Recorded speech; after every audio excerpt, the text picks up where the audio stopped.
Okay, we're back to this. The Trimet board meeting. I seem to be having trouble getting through this, and that's because I've got a choice: dispatch or this.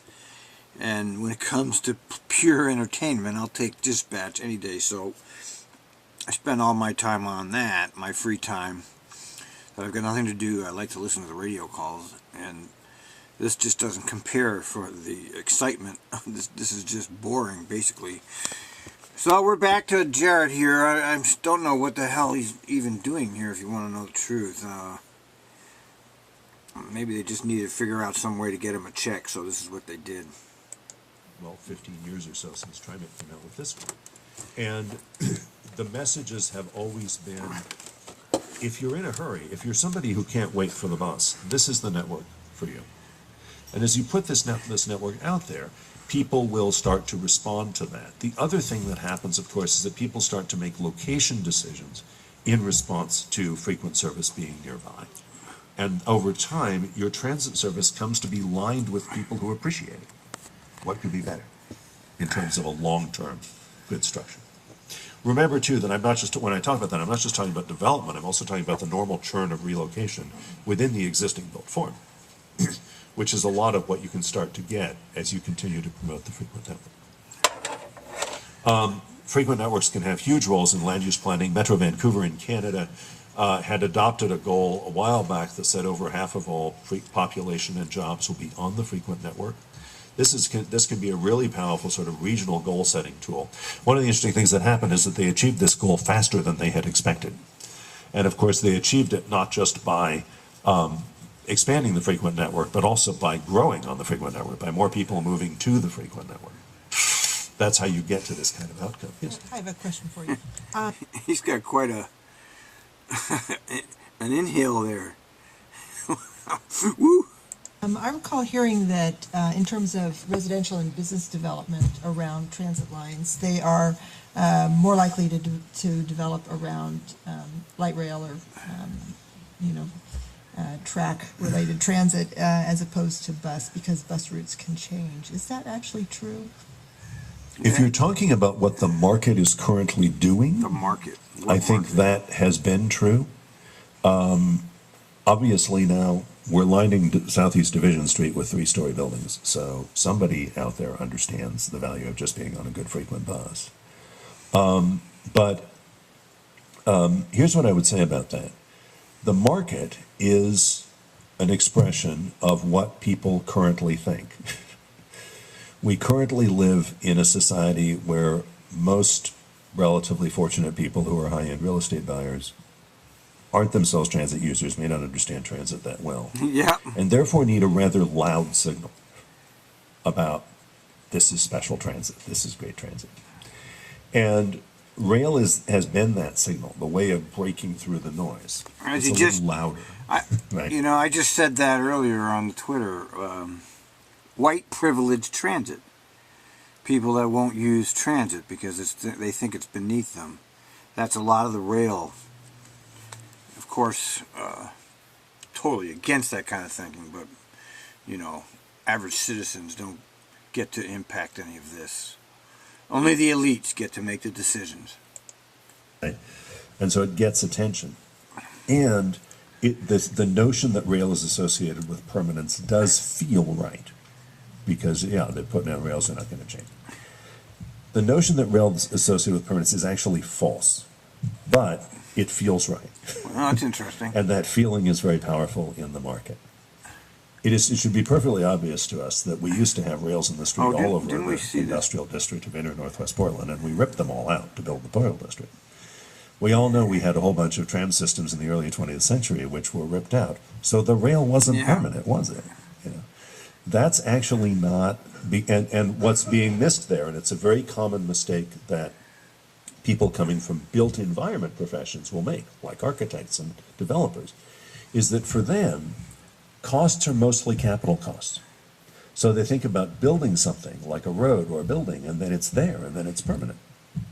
And so they project that onto transit, but that's not how transit works. Of course, transit cost is mostly operating cost. And so, just because you have some infrastructure doesn't mean it's permanent unless the service makes sense permanently, right? And of course, we have all kinds of abandoned rail lines because the service stopped making sense. The rail is still there, but what does that give you? So, I like this true guy. permanence lies in the service always making sense. And that lies in the land That use would have plan. been interesting, man. And so when I say that, to me, the Division Street the Division Street transit line is at least as permanent as, say, the East Side Loop of the Portland streetcar, I'm saying because the market will always be there, because look at the built environment, right? Oh, by the way, they're not putting in any bus-only lanes on Division Street, so that whole package is nothing but a developers, planners, Christmas present. Okay, that's not going to help actual people. That Division Street redo, don't buy any of this. You know, they're so good at their propaganda that people actually are convinced that somehow Trimet's helping them, and it's got nothing to do with you. That whole Division Street redo, that's not going to help anybody. If anything, it's going to pull your rents up. That's going to gentrify the whole area. It's actually going to hurt people in the end. And that's the permanence that should matter to us.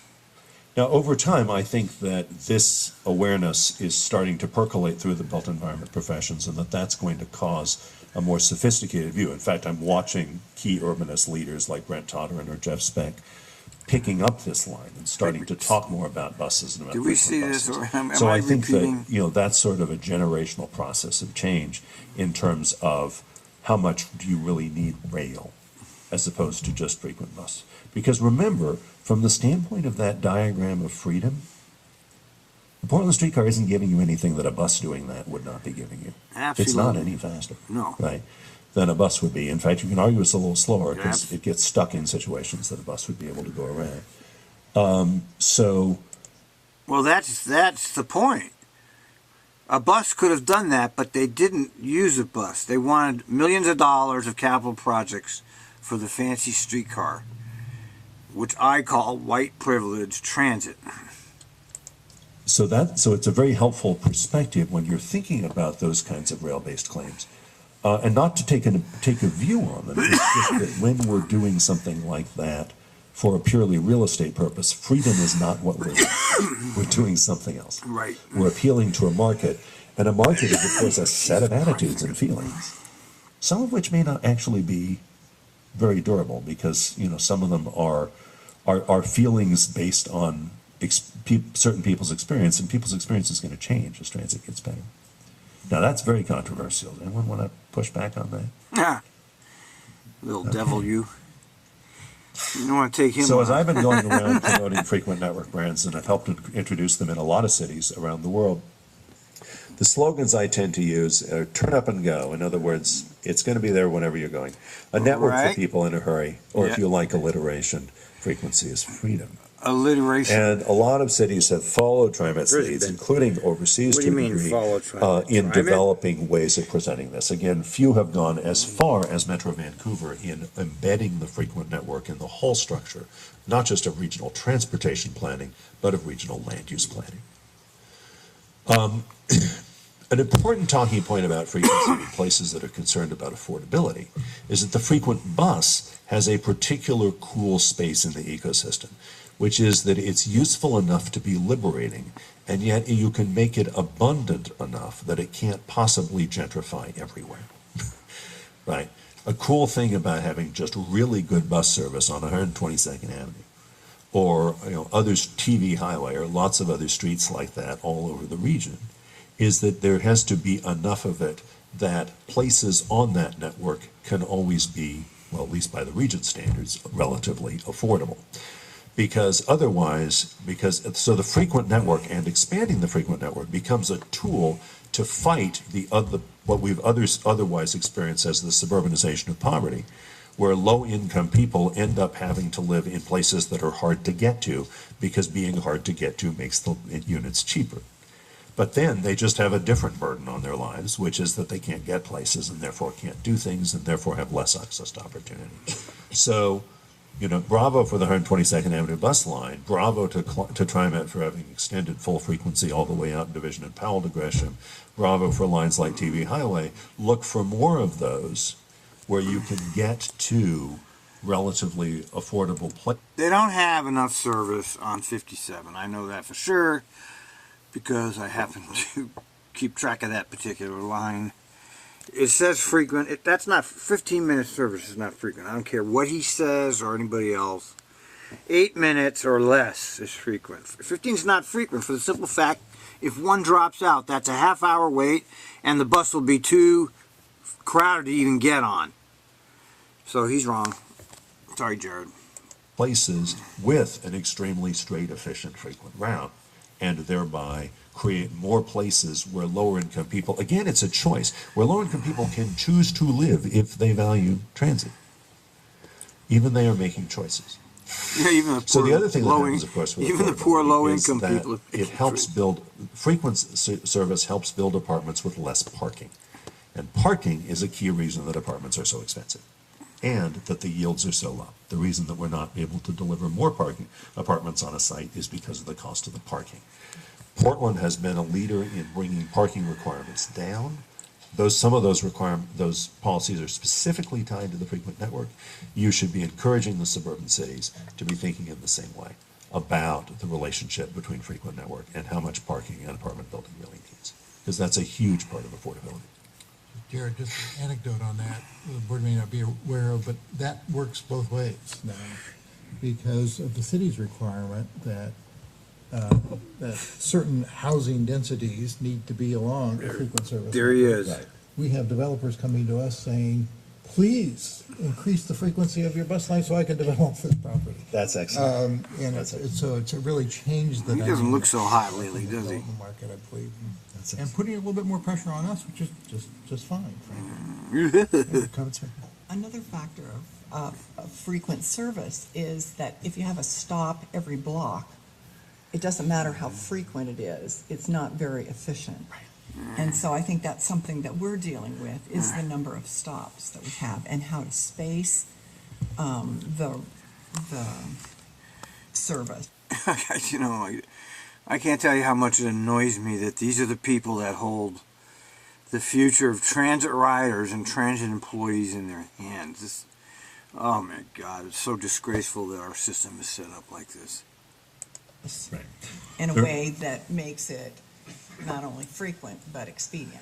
When we talk about speed and reliability, there are a few things you control. A lot of things you don't control. The cities control them. But one of the few things you control is stop spacing. And, I think you can build on the leadership you showed with the 2008 mall redesign, which went to 4-block spacing for buses. And that 3-block spacing at least ought to be standard.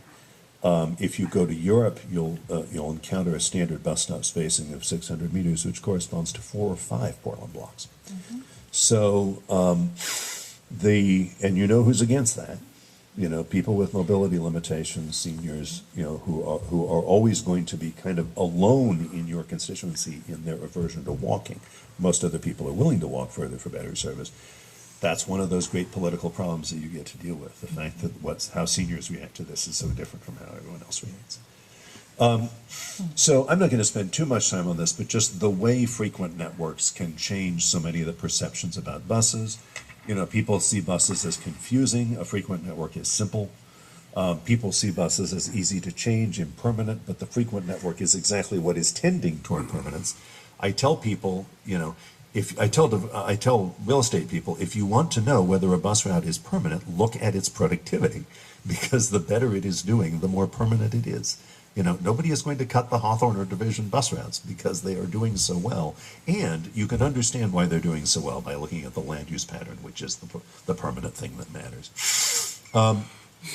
I want to jump in on affordability. Uh-oh. As we Who is that? increase. Oh, is it and bring Bethel? about more frequent service, which means more Oh, drivers, boy, oh, boy. more buses, more fuel, more electricity, the cost is going to go up. Right. I guess he's using a walker these days, Or huh? what is your study showing, or He's is getting there old. any studies being done that talks about cost and low-income conditions? We have the board in Trimet's wrestling now with low-income fares. What happens when a person is violation of rules, that's costing more? What? How are we going to find a balance on what is going to be some of the opportunities? What the and, hell? what's offered to help balance out as the price increase to give transportation. Right. And also hearing. Boy, that Jarrett got quite a the nasal low-income issue there. riders, we need more service. How do we get the picture across that more service, yes, means that you can get where you want to go? What are you talking about? But also it comes with the cost. And with the subsidized costs now, but a greater subsidized cost when the fare is down and the cost is here. Right. I don't know if there's any studies or what. Well, I can say a couple of things about that. Low-income people, like everyone else, live in the context of certain geometric facts about how transit works. And one of those geometric facts is that frequency gives you an exponential payoff in usefulness, in liberty, in where you can get to and what you can do in your life. And frequency is so expensive that it has to be deployed very strategically. So, I'll give you an example, East Multnomah County. Yeah, well, there's the big fraud of our whole lives as Americans, is somehow everything is too expensive in transit. Transit is too expensive to do all of this. Meanwhile, right in your face, trillions of dollars, trillions, okay, sent to pay for a war that's never going to stop. So the idea there's no money is a lie. It's a complete lie. And people should be calling the lie for what it is. It's a lie. There's money, but it's not for the people. For the people, you have to be cost effective. You just put in a frequent line on 122nd. It's doing great. That is great for low-income people who live along 122nd. There are low-income people living along 148th for whom it's not very helpful. But there's a reason you put it on 122nd rather than 148th, which is that it's a much better street for transit for a whole bunch of other reasons. It's longer, it has more stuff on it, it connects, you can tie it around and connect it with the green and red lines and so on. There's a reason you started there. You weren't being unfair to people in other places. What you were doing, and this is what we're always doing with the frequent amount, is sending out a loud signal. People, as you relocate, which people, low-income people in particular, are often doing a lot. As you relocate, respond to this. Even if you can only afford the cheapest apartment, there are cheap apartments on 122nd as well as on 148th. So if you value transit, choose this one. And that is the process by which, over time, people sort themselves out. So that the people for whom transit is important, and that includes the low-income people for whom transit is important, end up in a place where transit can serve them. This is how we fight against the other kind of problem that happens in the absence of this sort of policy, which is that low-income people end up in places where transit just cannot get to them. This happens more in, you'll see this in nooks and crannies of Clackamas County. You'll see this around generally where you've got a pocket of mobile homes or whatever, and they're like tucked in next to a freeway on a long cul-de-sac. How does transit ever get to that? And so don't do that. And what's more, even in the context of the existing built form, even the context of the city as it's built, send people the signals that tell them, if you value transit, don't live in that mobile home park.